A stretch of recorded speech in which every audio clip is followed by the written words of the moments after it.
नमस्कार। WIF media register के लिए मैं अमन कौशिक इस समय भिवानी में भारतीय जनता पार्टी के ग्रामीण मंडल के अध्यक्ष श्री लोकेश पंवार जी के निवास स्थान पर हूं। इससे पहले कि मैं इनसे आपकी मुलाकात करवाऊं, हमारी भिवानी के अंदर राजनीतिक क्षेत्र में पंवार जी बड़ी तेज़ी से उभरते हुए जा रहे हैं और समाज की सेवा करके, काम आदमी की सेवा करके, राष्ट्र की सेवा करके अपनी उपस्थिति भी हर जगह पर दर्ज करवा रहे हैं। लोकेश जी, जिस प्रकार से आपने पार्टी की सेवा करके और अपना एक मुकाम बनाया है और आज तो आपके पास पद भी है, तो ये जो राजनीतिक क्षेत्र में आकर, समाज की सेवा के क्षेत्र में आकर जो सेवा करने की भावना है, ये मन में किस प्रकार से पैदा हुई, इसके बारे में हमारे दर्शक आपके श्रीमुख से जानना चाहते हैं। अमन जी, मैं तो ये कहूँगा कि ये एक समय का फेर ही है कि मैं तो एक केवल सोशल वर्कर था। अपनी स्टूडेंट लाइफ से मैंने एक एज ए सोशल वर्कर शुरुआत की थी अपने गांव समाज के लोगों के काम के लिए, क्योंकि मेरे बड़े भाई हैं जयदेव पंवार जी, वो सोशल वर्कर का काम मेरे से पहले बखूबी लगातार कर रहे थे। तो मैं तो उनके अनुसार ही चल रहा था कॉलेज टाइम के दौरान से ही। कभी हम अपने गांव के पानी की समस्या के लिए उपायुक्त महोदय के पास जाते थे, कभी हमारे गांव में जो कच्ची सड़क थी स्कूल के सामने, वहाँ पे पानी इकट्ठा हो जाता था, गंदे नाले के लिए उपायुक्त महोदय के पास जाते थे। कभी हमारा गाँव निर्मल ग्राम बन गया था, लेकिन उसके अंदर वो सब सुविधाएँ नहीं थी जो होनी चाहिए थी। तो उन सब के लिए बारी बारी हम समस्याएं लेकर के, उस टाइम हमारे उपायुक्त होते थे TL सत्यप्रकाश जी, और मैं कहूँगा कि आज हम इस मुकाम पे यहाँ पर बैठे हैं कि जो हमारे बड़े पदाधिकारी होते हैं या बड़े अधिकारी होते हैं, उनके द्वारा एक हौसला अफजाई करना एक बहुत बड़ी चीज़ होती है। आज यहाँ पर बैठे हैं, लगा लीजिए क्या पता है जी उन्हीं की देन हो, उनके शुभ वचनों की देन हो, तो उन्होंने एक बार हमारी खूब अच्छे से हौसला अफजाई की थी कि आप युवाओं के अंदर इतना भी उत्साह है, जोश है गाँव के कार्य करवाने के लिए, अच्छा है, हम आपके साथ हैं, जो भी आपके कार्य हैं हम करवाएंगे, धीरे धीरे इनको लेकर के आते रहिए, आप एक एक दो आपके जाएंगे। तो लगभग 24 कार्यों की हमारी एक सूची थी और TL सत्यप्रकाश जी ने वो एक्सेप्ट भी की, और मेरे बड़े भाई जयदेव जी और उस समय के हमारे सरपंच भाई मामन जी और उस समय आनंद चेयरमैन जी जो पूर्व जिला परिषद के चेयरमैन हुए थे केलंगा गांव के, वो भी साथ थे। तो हमारे उपायुक्त जी ने ये नहीं देखा कि गांव की भीड़ साथ आई है या नहीं आई है, बस उन्होंने देखा कि हाँ जेन्युइन समस्याएं लेकर के आए हैं और जन समस्या के लिए आए हैं। तो उन्होंने हमारी वो समस्याएं सुनी भी और हमारी हौसला अफजाई भी की। तो उसके बाद हम लगातार कभी किसी समस्या के लिए, कभी किसी समस्या के लिए हम प्रशासन के पास जाते रहे और धीरे धीरे हमारे कुछ समाधान होते भी रहे। तो उस समय सोशल वर्कर करते करते सोशल कार्य 2013 के दौरान एक बार हमारे बड़े भाई का एक लगा लीजिए नहरी विभाग में झगड़ा हो गया, नहरी विभाग के बेलदार और जेई के साथ। और वो झगड़ा भी क्या था कि पहले दिन ही हम एक्शन साहब को उस समस्या से वाकिफ करवा के आए थे कि सर हमारे गांव में पानी पूरा नहीं पहुंच रहा नहर का। जो हमारे बेलदार जी हैं वो लगा लीजिए कि हमारे साथ भेदभाव बरत रहे हैं, या भी उनकी जो भी पॉलिसी है, हमारे गांव में पूरा पानी नहीं आ रहा। हमारे गांव के खेतों में पानी ज़्यादातर या तो पीछे ही रोक लिया जाता है या फिर हमारे मोगे को रोक करके आगे पानी पहुंचा दिया जाता है। तो उस समस्या से इत्तेफाक के दौरान अमन जी, वो 24 मई का दिन था और आज समझ लीजिए 25 मई है कि ये तो समझ लीजिए कि भगवान है करवाने वाला कि आप 25 मई को ही हमारे यहाँ आए। तो 25 मई के दिन ही उस झगड़े का जो है वो झगड़ा हुआ और लगा लीजिए राजनीति में सोशल वर्कर से एक राजनीति में पदार्पण हमारा हुआ। तो जबकि भाई ठीक थे अपनी जगह पर, तो गांव वाले आ गए वहाँ पर, उनको बेलदार को और जेई को भी समझाया मौके पर। तो उन्होंने उस टाइम कहा कि ठीक है, अभी आप हमारी शिकायत मत करना ऊपर प्रशासन में, और भी जो भी बात हुई यहीं ख़त्म कर देंगे। थोड़ी बहुत जो भी कहाँ सुनी होगी आपकी तरफ से या हमारी तरफ से, मामला यहीं ख़त्म कर देते हैं। लेकिन 3 दिन बाद 4 दिन बाद उन्होंने क्या किया, हमारे बड़े भाई की और जो भाई जिन्होंने मौके पर देखा था उस बेलदार को, और वो तैयार थे कि हाँ मैं गवाही दूंगा, किसने गलत कर रखा था, गाँव वाले ठीक हैं इस काम में, मोगे के अंदर ईंट फंसा रखी थी। तो उस बेचारे उस गवाह का भी नाम दे दिया, बड़े भाई का भी दे दिया और 4-5 ग्रामीण अन्य लिखवा दिए और FIR कटवा दी। तो बड़े भाई को उस टाइम 5-6 दिन के लिए समझ लीजिए गांव के काम के लिए 1 हफ्ते के लिए जेल हो गई, जेल जाना पड़ गया। तो उस टाइम अमन जी लगा लीजिए हम कहते हैं कि खून क्या सूर होना, क्योंकि मेरे बाप दादा ने बहुत ईमानदारी से कार्य किया है, हमेशा गांव में इज्जत कमाई है। तो हमने ये चीज़ें कभी देखी नहीं थी कि जेल, कोर्ट, कचहरी। तो पहली बार हमें उन चीज़ों को भी देखना पड़ गया था। और ये तो मैं कहूँगा कि चलो हमारा सौभाग्य ही समझिए कि उस चीज़ की ही आज देन है कि आज हम इस ओहदे पर मैं बैठा हूँ और बड़े भाई भी एक अच्छी पोस्ट पर आज लगे हुए हैं। कहते हैं ना कि जो कुछ होता है वो अच्छे के लिए होता है, अगर अच्छे काम के लिए हमने किया तो बड़े भाई की नीयत बढ़िया थी, गांव के लिए थी इनकी भावना कि गांव में पानी आए। तो केस हो गया वो और भाई को जाना पड़ गया अंदर। उस दिन मैं बहुत रोया था। 25 मई का ही दिन था वो झगड़े का। और आज मेरा इंटरव्यू भी ले रहे हैं। 1 साल हो गया। हाँ जी, पूरा 2013 की बात थी वो। तो लेकिन आज भी 25 मई ही है। 7-8 साल हो गए। हाँ जी, 7 साल हो गए। हाँ जी, इत्तेफाक से आज फिर 25 मई है। अच्छा। हाँ जी, तो केस हो गया, कोर्ट केस हो गया, भाई को जाना पड़ गया था जेल में। तो उस समय ऊपर सेंटर में भी और स्टेट में भी कांग्रेस की सरकार थी। हम किरण मैडम के पास भी गए, गांव वाले इकट्ठे होकर के कि जी ऐसे ऐसे हम इस समस्या से परेशान थे इन बेलदार से, अजय से। और ये देखिए, हमने दिखाया भी था कि अखबार के अंदर भी आई हुई है जी, 24 मई के अखबार में, कि हम गए थे जैक्सन साहब के पास, इनकी शिकायत करके आए थे लिखित में। और 25 मई को जिन्होंने फिर वही कर रखा था मोगे के ऊपर। और ऐसे ऐसे गाँव वालों का इनका विवाद हो गया और जिन्होंने हमारी गलत दरख्वास्त दे दी है। तो लेकिन मैडम ने अच्छी तरह से सुनवाई नहीं की, वो समझ ही नहीं पाई एक्चुअल में तो समस्या क्या है। क्या आप सोचिए अमन जी, मैं तो ये कहूँगा कि भी इतने बड़े अगर हम लीडर हैं तो हमारी जिम्मेवारी बहुत ज़्यादा बढ़ जाती है जी। मैं उस समय ये समझता हूँ मैडम जी को हमारे को बिल्कुल शांत ढंग से हमारी समस्या को सुन करके उसका समाधान करवाना चाहिए था, लेकिन उन्होंने संतोषजनक जवाब नहीं दिया, बल्कि उल्टा गाँव वालों के ऊपर ही चढ़ाई कर दी कि आप गलत हैं, आपने उनके साथ झगड़ा किया, ऐसे किया। मामले को गंभीरता से नहीं लिया। ठीक है। तो मंत्री जी से मेरा लगा लिए उस दिन के बाद वो जो मन था, जो उनके अंदर मेरी श्रद्धा थी, श्रद्धा तो चलो आज भी है, मैं उनकी श्रद्धा करता हूँ, माँ के समान मानता था उनको। कि जब से वो भिवानी में आई थी ना, मेरे को उनके अंदर एक वो छवि नज़र आती थी कि जैसे पर बंसीलाल जी के समय हमारे विकास हुआ था ना, तो मैंने एक बार मैडम जी को बोल भी दिया था गाँव में, जब वो एक कार्यक्रम के दौरान आई थी, जबकि मेरा किसी पार्टी से कोई लगाव नहीं था, कि मैडम जी जब से आप आई है ना भिवानी के अंदर, लग रहा है कि हमारे को भिवानी के विकास का सूर्य फिर से उदय होगा, निकलने वाला है। हाँ जी। तो लेकिन जब हम गांव की समस्या उनके पास लेकर के गए तो उन्होंने हमारे को संतोषजनक जवाब नहीं दिया जी। तो उसके बाद हम आ गए घर पे और जो कोर्ट कार्रवाई थी वो चलती रही। ठीक है। तो मेरे बड़े भाई और ये हमारे नरेश जांगड़ा जी भाई, ये दोनों 2010 के दौरान हमारे विधायक घनश्याम दास सराफ जी के उसमें चुनाव प्रचार में जाते थे, उनके साथ थे ये। हालांकि ये एक बड़े वर्कर के रूप में नहीं उभर पाए, क्योंकि ये अपना भाई आदमी को देखिए अपनी रोजी रोटी, हाँ जी, रोजी रोटी भी बहुत ज़रूरी है। और भाई या तो वर्कर बने तो बिल्कुल सब चीज़ों को छोड़ करके या ज़्यादा टाइम दे, या घर से बिल्कुल सक्षम हो अगर राजनीति को टाइम देना तो रोजी रोटी के कमाने के चक्कर में लगा लीजिए ये पार्टी से थोड़ा सा विमुख रह गए, आगे आने में हाईलाइट होने में रह गए। लेकिन इन्होंने काम किया था पार्टी के लिए।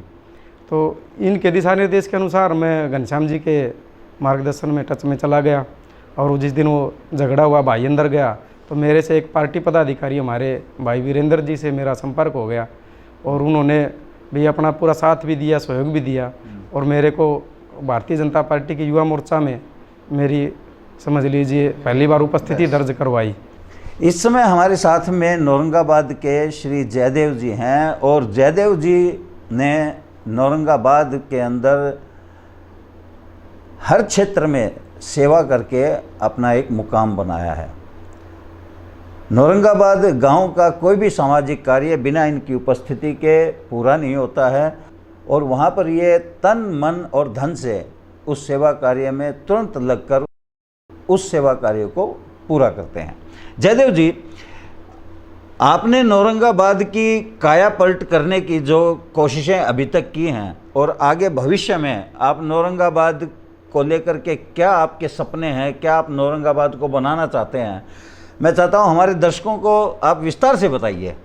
धन्यवाद अमन जी, आप मेरे विचार जानने के लिए आए मेरे निवास स्थान पर। अमन जी, मेरा भाई, छोटा भाई मंडल अध्यक्ष की जिम्मेदारी के पद पर है और उसके पीछे जैसे एक परछाई होती है, वो मेरी परछाई है। जो भी वो कार्य करता है मैं उसके साथ होता हूँ, या जो भी कार्य मैं करता हूँ वो मेरी परछाई की तरह मेरे साथ रहता है। जैसे एक लक्ष्मण ने जैसे सारा कार्य, राम ने जो युद्ध लड़ा था वो लक्ष्मण के ऊपर लड़ा था, लक्ष्मण ने ही सारा काम कराया था, ऐसे ही मेरा भाई लोकेश हर कार्य में मेरा साथ दे रहा है जी। जैसे ही मैं फील्ड में आया, मैंने अपने गांव की स्थिति देखी कि मेरे गांव में आज भी कम से कम 500 घर ऐसे हैं जिनको अगर उसके अंदर हम घरों के अंदर जाते हैं तो आंखों के अंदर आंसू आए कि ऐसे घरों में जो टीन लगी हुई, पहले घरों के अंदर छप्पर हुआ करते थे, आज उस छप्परों की जगह पर वो टीन आ गई हैं। छप्परों में तो फिर भी ठंडक होती थी, लेकिन टीन जो होते हैं जो उसके अंदर गर्मी का जो समय होता है उसके नीचे जो रहना होता है वो किस तरह से रह रहे हैं भाई, हम जा कर के उनको देखते हैं तो आंखों के अंदर आंसू आते हैं जी। और गांव की जो स्थिति है, भले ही मेरे गांव में डिवाइडर बन गए हैं और अच्छी सड़कें बन गई हैं, लेकिन जो अंदर के अंदर घुस करके गांव के अंदर जा करके देखते हैं जी। तो ये पता चलता है कि गांव में कितनी गरीबी है आज भी जी। लोग कितने दुखी हैं। एक एक कमरे के अंदर लोग रह रहे हैं, उनके ऊपर छत ढंग से नहीं है, टैन लगी हुई है और वो गर्मी आती है, जब गर्मी पड़ती है तो तपती हैं वो। अच्छा। उसी के नीचे उनको रहना पड़ता है। कम से कम मेरे गांव में 500 मकान आज भी ऐसे हैं। मैं उनके ऊपर काम करना चाहता हूं। और अभी अमन जी फिलहाल मैं एडीसी दफ्तर एनिमल डिपार्टमेंट के अंदर कर्मचारी हूं, ठीक है, कार्यरत हूं। मेरे को अपना ये अनुभव भी है कि मकान के अंदर जो प्रोसीजर होते हैं, जो कार्रवाई होती हैं वो क्या होती हैं, वो सभी नॉलेज मेरे को है। और बीपीएल राशन कार्ड जब गांव के अंदर घूमा भी, मेरे को इस चीज़ में जब आ ही गया कि मेरे को इलेक्शन लड़ना है और अपना पद त्यागना है, ये पद त्याग करके इलेक्शन लड़ना है, तो देखा कि किसी को ऐसे व्यक्ति भी जिसके पास राशन कार्ड ही नहीं है और वो बिल्कुल गरीब व्यक्ति है, उसको राशन कार्ड जो राशन मिलना चाहिए था वो नहीं मिल रहा है। ये समस्याएं थी। और जो पानी की समस्या है, मकान की समस्या तो है ही है, रहने के लिए एक कमरे के अंदर मान लो उसके बेटा बहू वो भी कैसे रहें और वो खुद भी हैं, वो एक कमरे के अंदर कैसे मैनेज करें। 500 मकानों का लक्ष्य है वो पूरा करूँगा।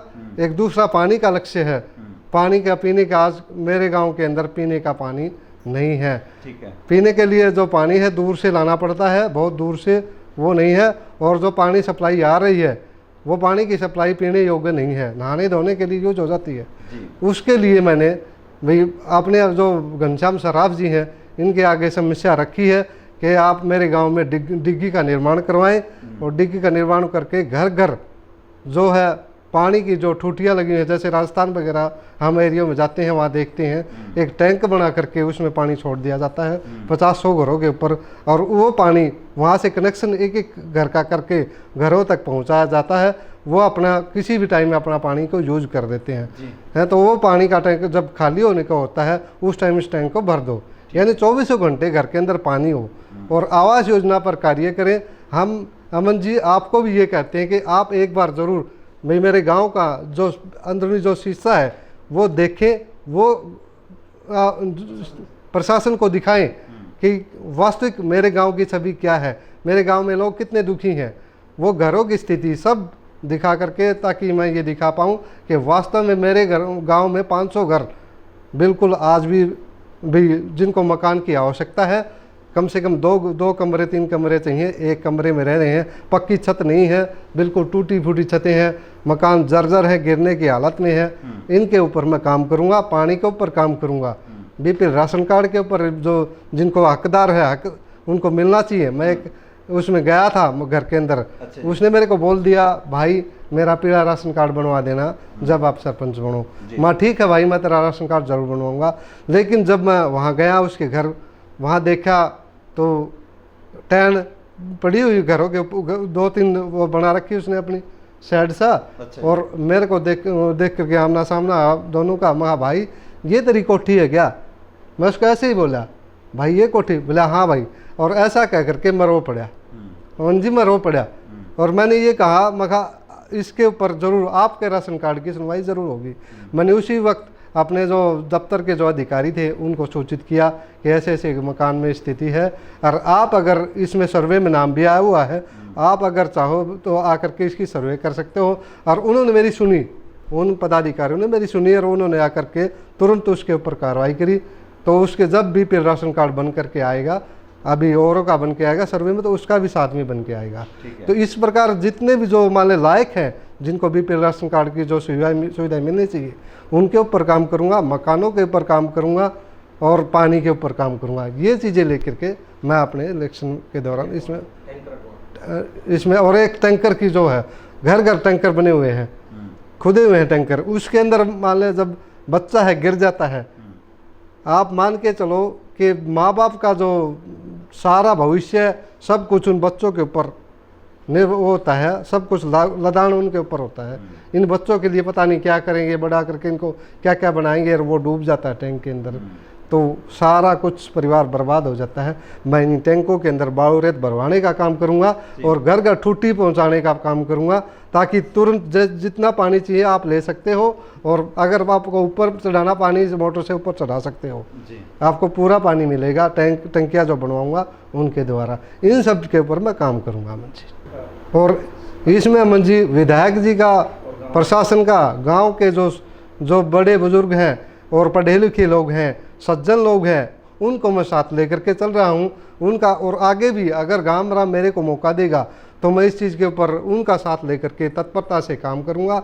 और ये पक्का निर्णय है, मैंने अपने पिताजी से जब ये बात कही थी कि पापा मैं इलेक्शन लड़ना चाहता हूँ, उन्होंने कहा था भाई गांव का तू खा लेगा पैसा, तो तेरे बाबा ने, तेरे दादा ने जो इज्जत कमाई है उस पर बट्टा लग जाएगा।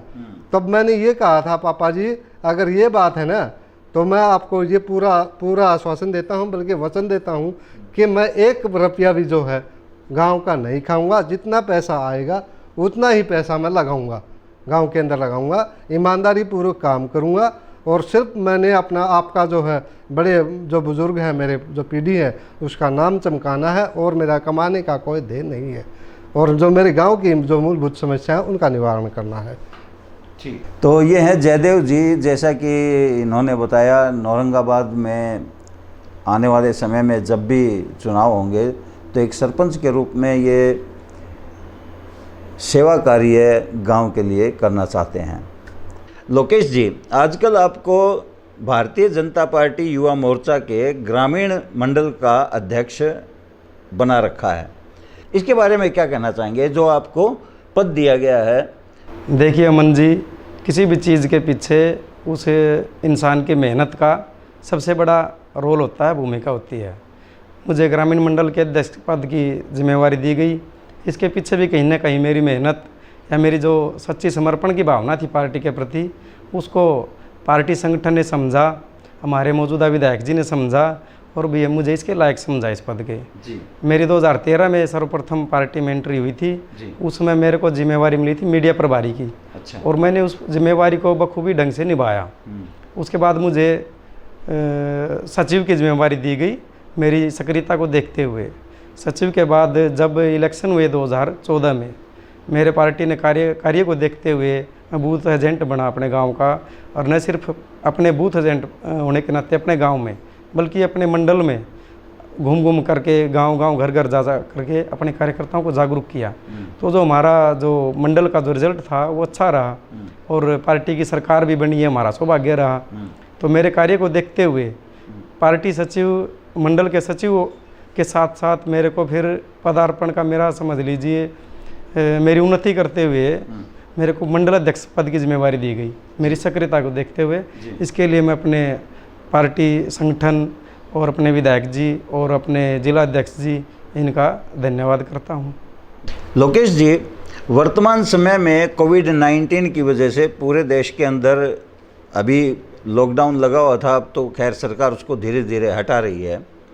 तो ऐसे समय में हमारे जो हरियाणा की सरकार है, मनोहर लाल खट्टर जी की, वे जिस प्रकार से समस्याओं से लड़े हैं, क्या वो आपकी दृष्टि में उचित है?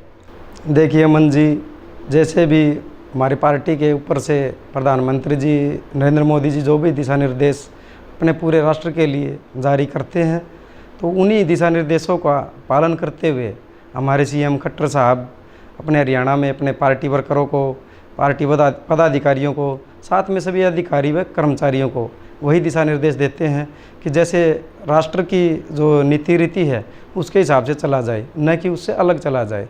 और हमारे प्रधानमंत्री मोदी जी की जो भी नीतियां हैं वो लगभग साकार रही हैं, सफल रही हैं। तो उन्हीं नीतियों पर सीएम साहब का उद्देश्य रहता चलाने का, और लगभग सफल भी रही हैं। लोकेश जी, लोगों का ऐसा कहना है कि जब हमारे देश के अंदर मरीज कम थे तब तो लॉकडाउन लगा दिया गया, लेकिन अब जब मरीज ज़्यादा हो रहे हैं, केसेस ज़्यादा हो रहे हैं, तो लॉकडाउन खोल दिया गया है। इस पर आप क्या कहना चाहेंगे, क्या विचार रखना चाहेंगे? देखिए अमन जी, ये तो जो पार्टी संगठन या हमारे लगा लीजिए प्रधानमंत्री नरेंद्र मोदी जी जो निर्णय लेंगे वो हमारे लिए सरोकार है, क्योंकि वो जो कुछ सोचेंगे या जो निर्णय लेंगे हमें पता है वो गलत नहीं होगा जी। क्योंकि जो हमारा मुखिया है, जो हमारा राजा है, उसको हमारे से ज़्यादा हमारी चिंता है जी। इसलिए आज हम उनके हाथों में अपने देश की बागडोर सौंप करके आज निश्चिंत हैं। तो इस बात का तो हमें भरोसा है कि जो भी फैसला वो ले रहे हैं वो लगभग पूर्णतः से ठीक ही है। और रही बात यह कि जिस टाइम मरीजों की संख्या कम थी उस टाइम लॉकडाउन था, और भी आज जब मरीजों की संख्या बढ़ रही है और आज लॉकडाउन खोल दिया है, शायद देखिए मैं तो अपना पर्सनल व्यक्तिगत विचार पेश कर सकता हूँ, बाकी जो पार्टी की जो विचारधारा है वो तो भैया हमारे मोदी जी बता सकते हैं, सीएम साहब भी बता सकते हैं जी। मेरे ख्याल से जो आज मजदूरों का पलायन हो रहा है लगातार, या फिर जो गरीब लोग हैं बेरोजगारी के कारण परेशान हो रखे हैं, स्वास्थ्य की समस्याएं हैं, लोग बीमार हैं, जा नहीं पा रहे हैं बाहर, आदि समस्याएं सामने आ रही थी। शायद इन सबको देख करके थोड़ी इसमें लॉकडाउन में ढील दे दी गई हो हमारे मोदी जी के द्वारा और सीएम साहब के द्वारा, कि हर एक स्टेट को अपने अपने हिसाब से इस बीमारी के दौरान गाइडलाइन जारी करनी है। जी लोकेश जी, हमारे भिवानी में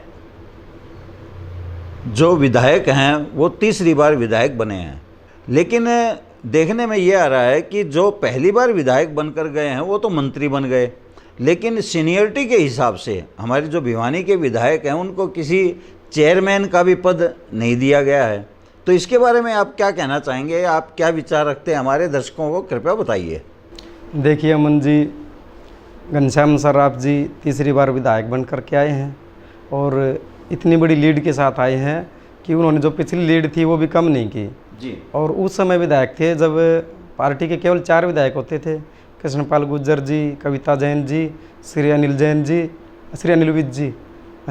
विज जी और हमारे विधायक घनश्याम दास सर्राफ जी।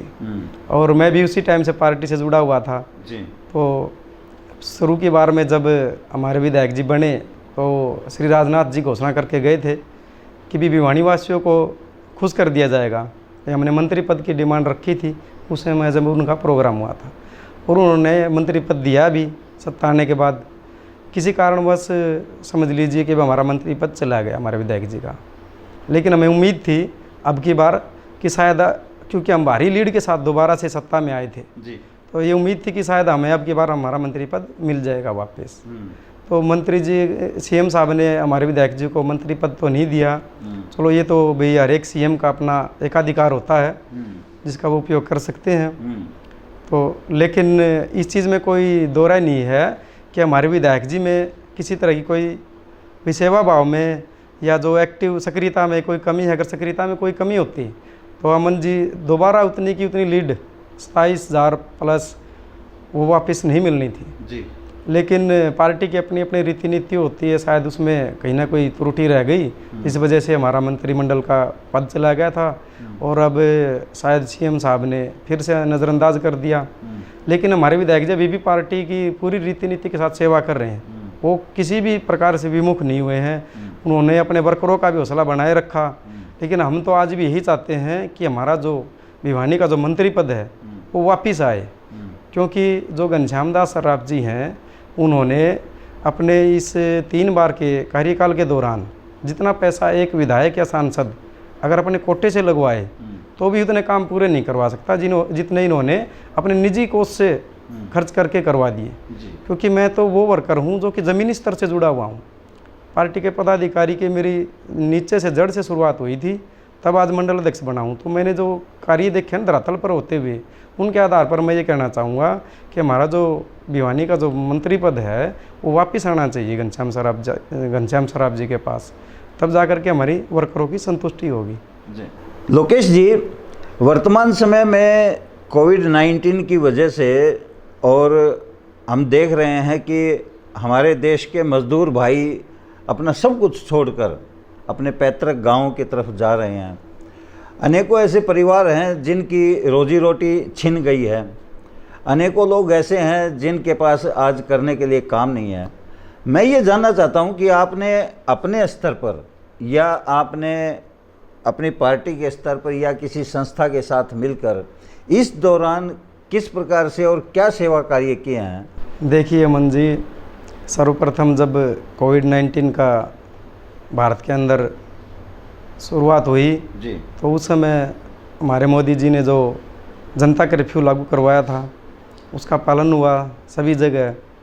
और धीरे धीरे जब महामारी बढ़ती गई तो उसी के दौरान हमारे मोदी जी पीएम साहब और सीएम साहब निर्देश दे करके अपने वर्करों को, जनता को जागरूक करते रहे और समय समय पर अलग अलग रीति नीति ला करके जनता को जागरूक करने और बचाने के लिए गाइडलाइन जारी करते रहे। उसी दौरान हमारे को भी हमारे विधायक जी ने और पार्टी संगठन ने दिशा निर्देश दिए कि आप भी जनता की सेवा कीजिए। तो हमारी जिम्मेवारी विधायक जी ने लगाई, एक तो हमारे गांव की सौंपी गई औरंगाबाद की, और बैंक कॉलोनी के एरिया की, और सब्जी मंडी के पास के एरिया की, और कुछ एक हिस्सा इंडस्ट्रियल एरिया का, भिवानी इंडस्ट्रियल एरिया का। तो हमने जो हमारी सामाजिक संस्था है संपूर्ण जी ने चला रखी थी, जनता रसोई, संपूर्ण जी और जो भी उनके साथी थे, और विधायक जी ने हमारे को उसके लिए प्रोत्साहित किया। सर्वप्रथम तो हमने शुरुआत की जब कोविड-19 की शुरुआत हुई जनता को जागरूक करने की, तो उस समय जगह जगह पर मास्क बांटने के लिए, सैनिटाइज बांटने के लिए या जनता को जागरूक करने के लिए पार्टी द्वारा दिशा निर्देश दिए गए। तो हमारे विधायक जी ने हमें भी निर्देश दिए कि आप जनता को जागरूक करो और साथ में अपना बचाव भी रखो सावधानी से। तो हमारे विधायक श्री घनश्याम दास जी ने और उनके पुत्र श्री अमन सर्राफ जी ने हमारे को मास्क वितरित करवाने के लिए सहायता प्रदान की, और हमने अपने गांव में या आसपास के एरिया में मास्क वितरण किए। ठीक है। अपने बड़े भाई के साथ मिल करके, अपने युवा साथियों के साथ मिल करके। जी। दूसरा, मास्क वितरण के बाद जब सूखे राशन के वितरण का समय आया जी, तब फिर हमारे विधायक जी के वहाँ पर जो मौजूद सदस्य हैं, भाई रोहित जी, भाई पारस जी, भाई ललित जी या भाई अजय परमार जी, भाई सत्यनारायण जी, उन्होंने हमारे को बुलाया और हमारे को समझाया कि ऐसे ऐसे गरीब लोगों की सहायता की जा सकती है। ठीक है। और भी सरकार सहायता दे रही है और विधायक जी आपका साथ देने के लिए तैयार हैं। आप आगे आकर के खड़े होइए, घर पे मत बैठिए, पब्लिक की सेवा कीजिए। तो बड़े भाई जयदेव परमार जी, इनकी सरकारी ड्यूटी है जबकि, तो भी ये टाइम निकाल करके ये बोले कि मैं तैयार हूँ, साथ में भी लोकेश भी तैयार है, इसके पास तो मंडल की जिम्मेवारी है, हम दोनों भाई तैयार हैं इस चीज़ के लिए। तो मंत्री जी ने सूखा राशन उपलब्ध करवाया कि ये तुम्हारे गांव में जो भी गरीब लोग हैं उनको वितरित करवाया जाए। ठीक है। तो हमारे जो युवा साथी थे उन्होंने उसमें हमारा बहुत सहयोग किया, सूखा राशन वितरित करवाया।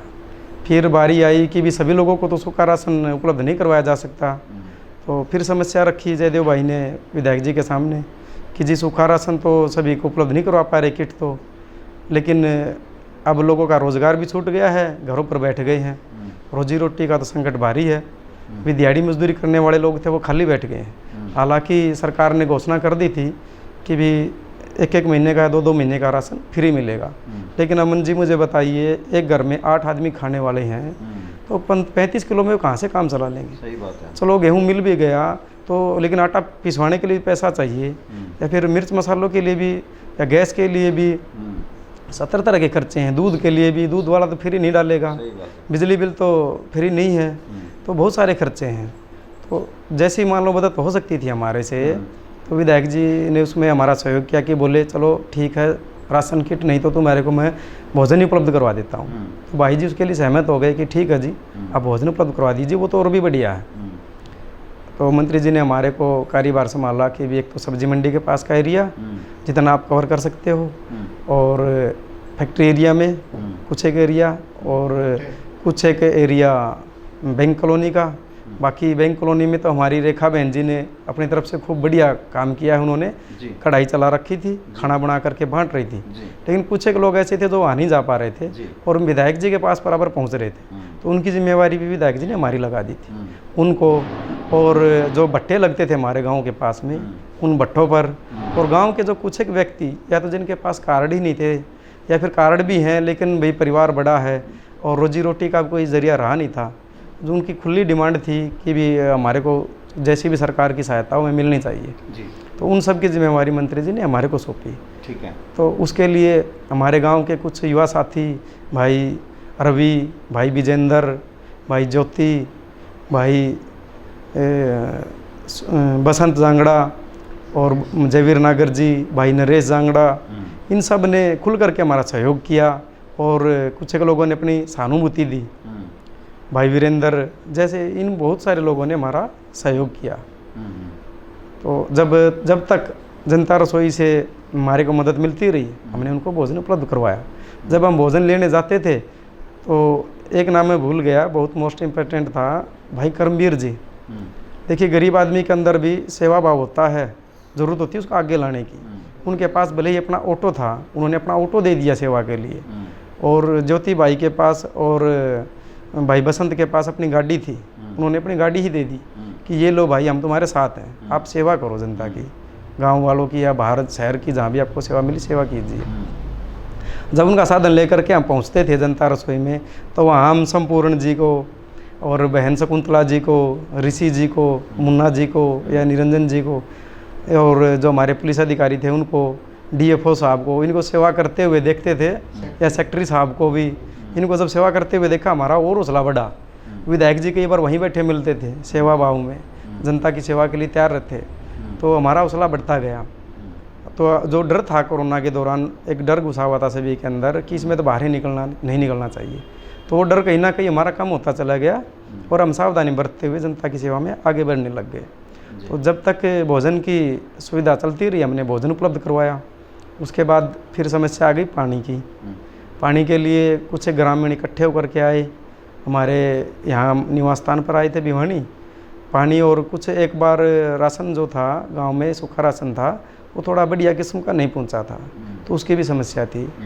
तो ग्रामीण जब यहाँ आए तो भाई उनको लेकर के विधायक जी के पास गए, तो उन्होंने पानी की समस्या के समाधान के लिए तुरंत एससी साहब के पास फ़ोन किया मंत्री जी ने, और डीएफओ साहब को बोला कि भी आप कोटेदार की मदद कीजिए, जो रणवीर जी हैं हमारे गांव में, उनकी मदद कीजिए और उनको बढ़िया राशन उपलब्ध करवाइए, ठीक है, ताकि गांव वालों को बढ़िया राशन मिल सके।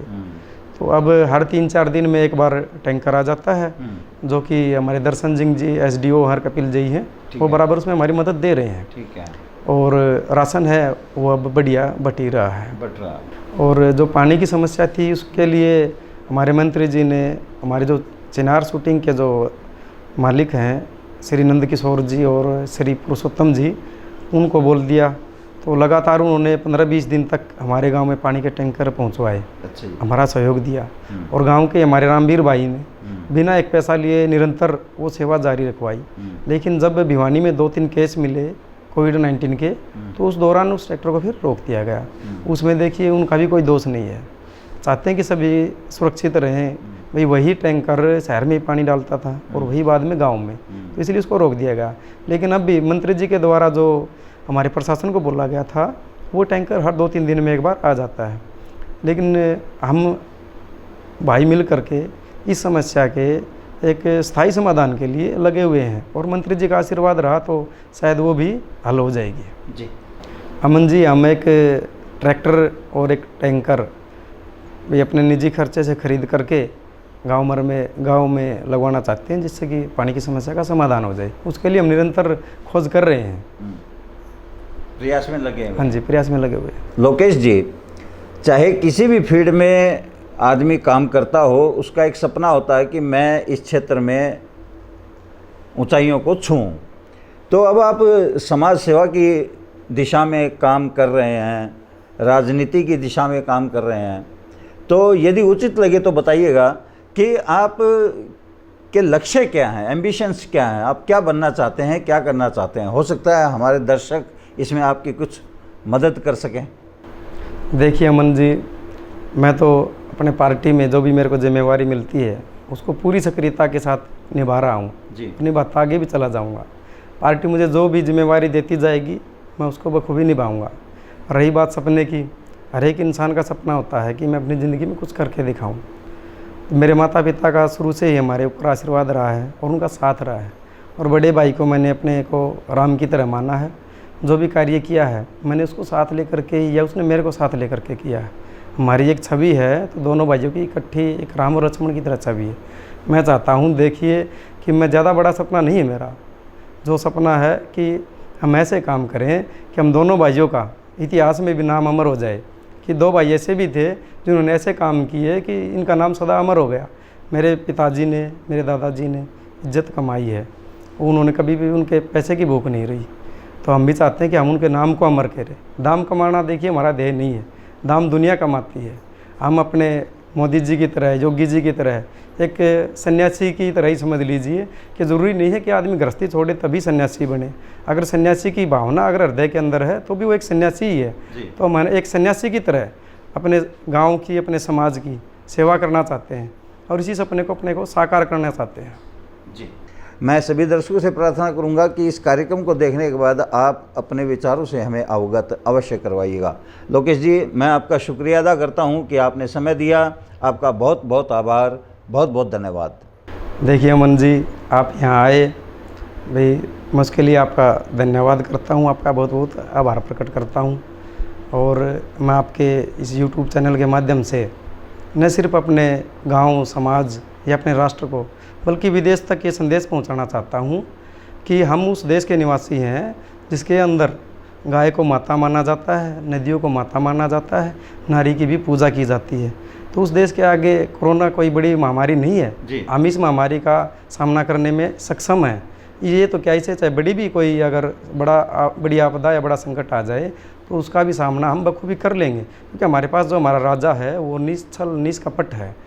और मुझे इस बात की खुशी है कि मैं उस पार्टी का न सिर्फ आज एक साधारण वर्कर बल्कि एक पदाधिकारी हूँ, जिस पार्टी ने अपने पदाधिकारियों को, अपने कार्यकर्ताओं को आसमान में हवाई तीर चलाना नहीं सिखाया, बल्कि ज़मीनी स्तर पर घर घर जा कर के कार्य करना सिखाया है। जन कल्याणकारी नीतियों को जन जन तक, घर घर जा कर के पहुँचाना सिखाया है। इस चीज़ का मैं गर्व अनुभव करता हूँ और मैं अपनी पार्टी की रीति नीति को साकार करने में पूरी तरह से तन मन से समर्पित रहूँगा।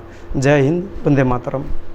दर्शकों, ये हैं श्री लोकेश पंवार जी, भिवानी जिले के भारतीय जनता पार्टी युवा मोर्चा के ग्रामीण मंडल के अध्यक्ष हैं और अपने स्तर पर, अपने दम पर ये अपना एक मुकाम बनाने के प्रयासों में लगे हुए हैं। दर्शकों, एक और हस्ती के साथ मैं आपके सामने जल्दी फिर पेश होऊंगा। तब तक मुझे अमन कौशिक को दीजिए इजाज़त। जय हिंद। जय हिंद।